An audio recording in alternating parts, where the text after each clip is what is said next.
In parts 1 and 2 of this series, we discovered that the beast of Revelation 11:7 and 13:1 refers to the carnal nature of man.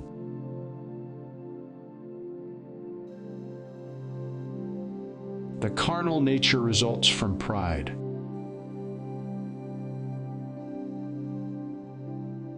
The carnal mind is a reflection of the carnal nature.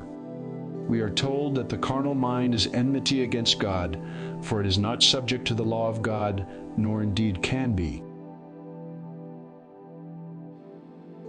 In Revelation 13:2, the carnal nature is represented by the leopard, bear, and lion-like features of the beast, while the pride that sustains this entity is typified by the dragon.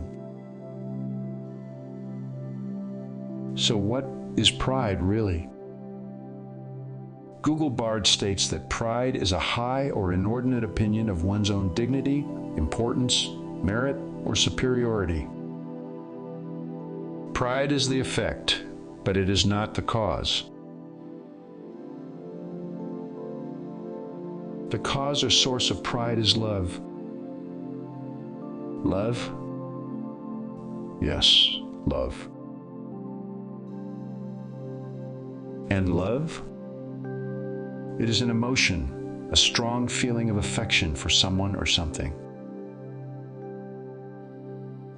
A high or inordinate opinion of one's own dignity, importance, merit, or superiority is due to the love of self. For this reason, Jesus taught that we must deny the self. Denying the self begins with the awareness of our pride in the self. The self is not the problem. It's our pride in it. Pride goes before destruction, and a haughty spirit before a fall. The 6 things the Lord hates begins with a proud look. When Paul speaks of times of difficulty, he begins with lovers of self. Pride is illusionary, existing only in our mind, a product of imagination, fueled most often by lies.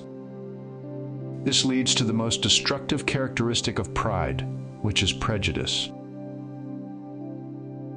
Dictionary.com defines prejudice as an unfavorable opinion or feeling formed beforehand or without knowledge, thought, or reason.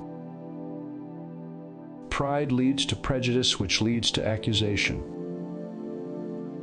Dictionary.com defines accusation as an allegation that a person is guilty of some fault, offense, or crime.